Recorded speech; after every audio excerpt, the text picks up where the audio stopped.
But what is missing? Very simply, it's the cross. In fact, where Christian spirituality is all about embracing the cross, the mental health value system is all about avoiding the cross.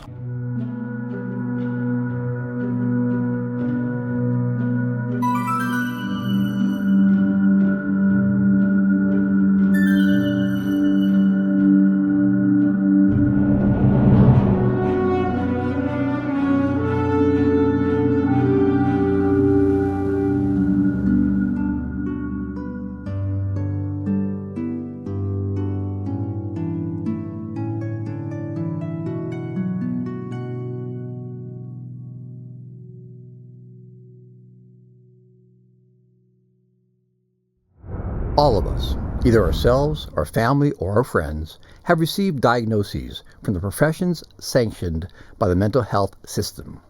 Until now, and the advent of the new discipline of psychomoralytics, these professions were the only clinical option most people have had when dealing with serious psychomoral distress, and its sometimes manifestation in symptoms known as mental disorder.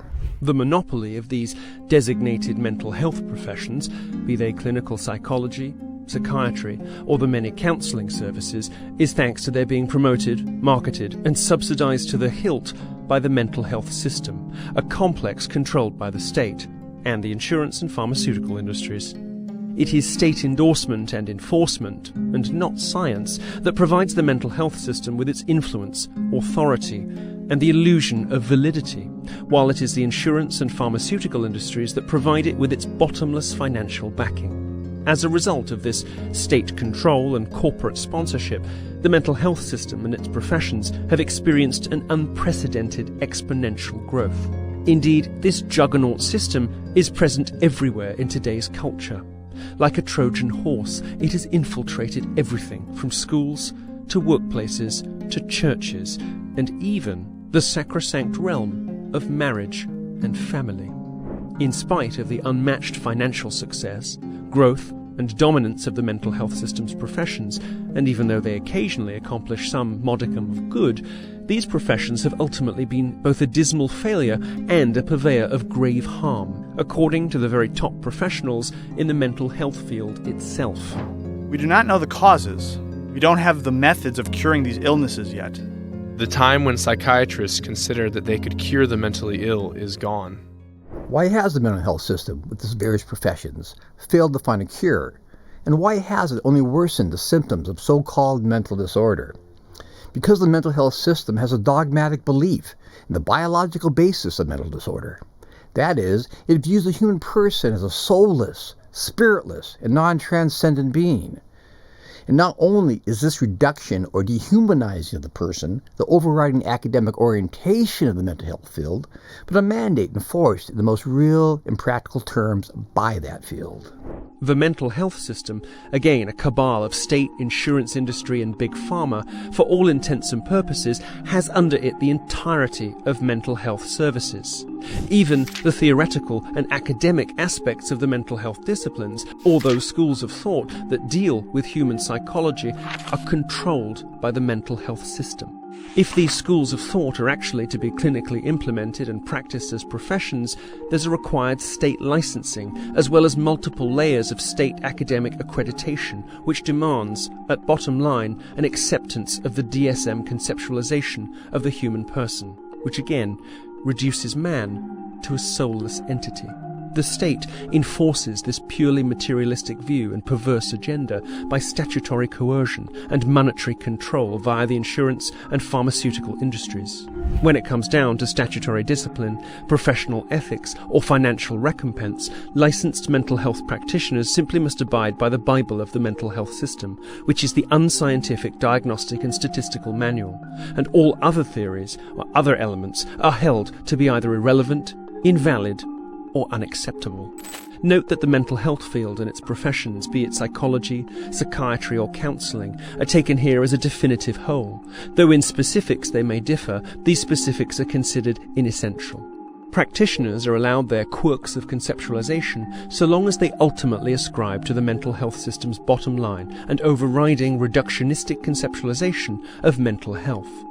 If a discipline or practice is not subordinate to that reductionistic view, it is not acceptable as a part of the mental health system. And hence we have psychomoralytics, a totally unique clinical science based on an ancient and perennial philosophy of human nature, which is Thomistic anthropology.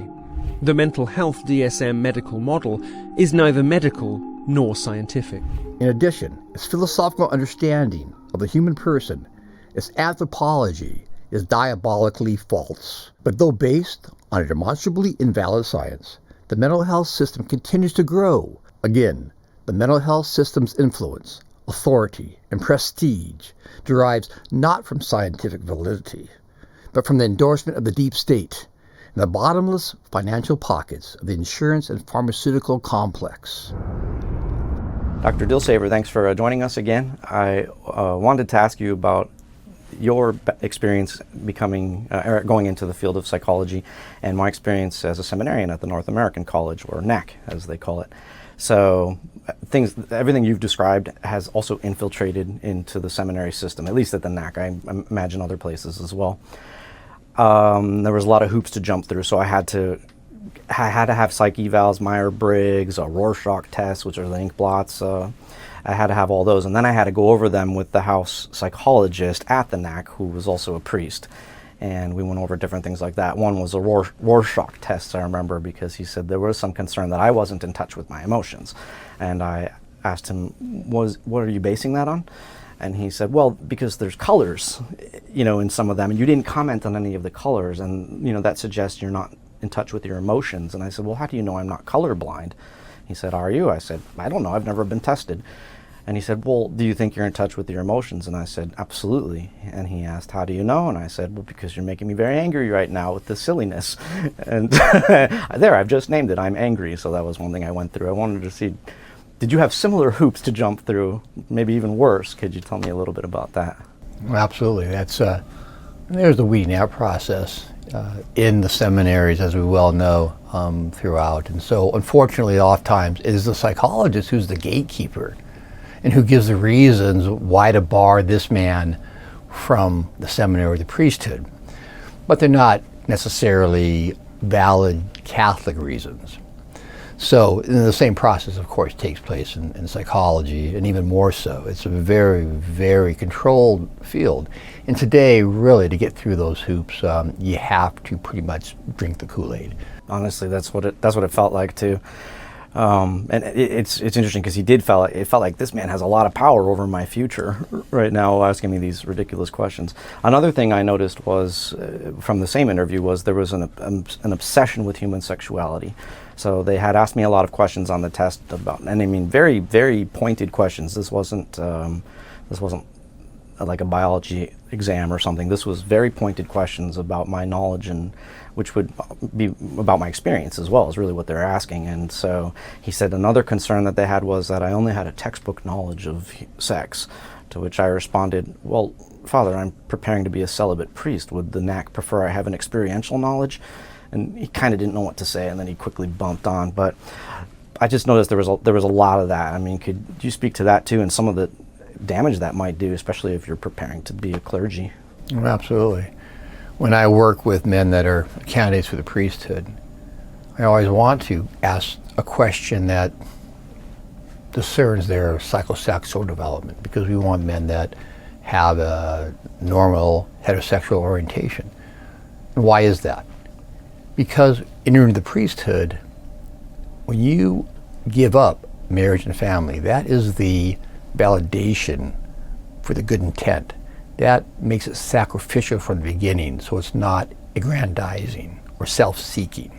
So if a man is entering the priesthood and yet isn't sacrificing what is the greatest good, marriage and family, then he is going in there without that safeguard, without that check that this is a sacrificial vocation as opposed to one that is going to only serve your needs. Yeah, I mean 100%. And you know that going in too. You understand you're giving this up. It's not that you're not attracted to women, or you don't have any desire for marriage or anything like that. You know what you're giving up.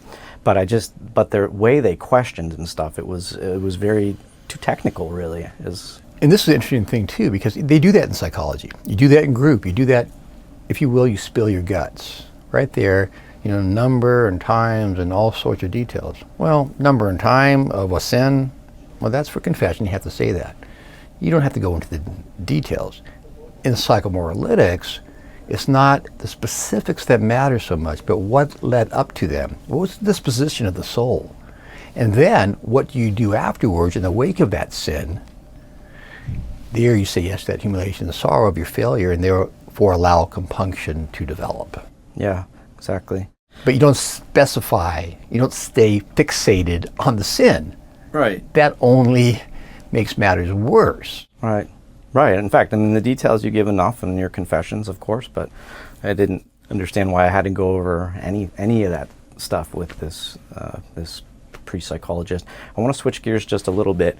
I see also in the way things are in, we'll say, the modern church, for lack of a better word, but they will often weaponize, bishops will weaponize psychology by sending people to St. Luke's.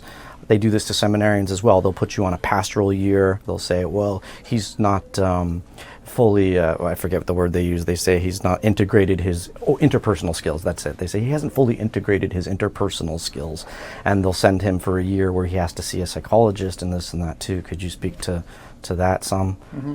Yeah. Well, interesting, when you say interpersonal skills, that's what women usually excel at. So, if you will, this is somewhat of the feminization of the priesthood and the overall feminization of the church. Now, of course, the field of psychology is totally feminized. It's a soft science. It's subjective. Now, not to say that that feminine aspect as maternal can't be helpful. It can be helpful in psychotherapeutic situations. But that doesn't mean you want to sacrifice the objective truth for your subjective empathy. So we have, throughout the last 20 years at the Institute of Psychomoralytics, had numerous priests, monks, even cloistered nuns come and stay with us and retreat in an intensive psychotherapeutic process.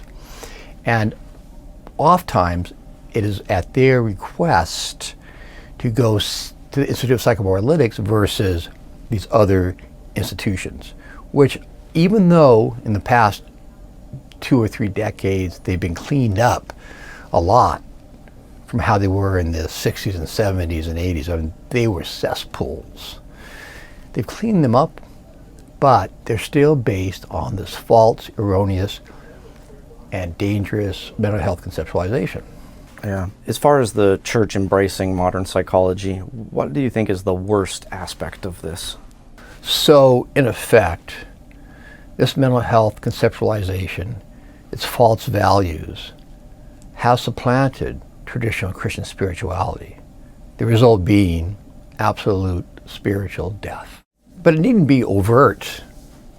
So many Catholics believe that they are embracing a pure Christian spirituality, when in fact it's been influenced so much by that mental health conceptualization and thus the secular society. But what is missing? Very simply, it's the cross. In fact, where Christian spirituality is all about embracing the cross, the mental health value system is all about avoiding the cross. Do you think there's any connection between this, what's called an infiltration of modern psychology into the church? Do you think there's anything parallel to the devil's false promises to Adam and Eve? He's basically promising them, you're going to be like your own God. And that sounds to me a lot like what you're saying. Do you see any parallel there? Absolutely. Because the mental health system is all based upon aggrandizing the pride, the self-love, i.e. the ego. And of course, original sin and also the fall of the angels was that turning from God, that apostasy, which is pride, to self-love. So the mental health system only facilitates that. However, psychomoralytics facilitates the reversal of that, the abnegation of that, so the image of God on the natural level is made manifest, and therefore you have a foundation for sanctification and the indwelling in the Christian order. Thanks so much for joining us, and we look forward to seeing you again in the next episode. Thank you.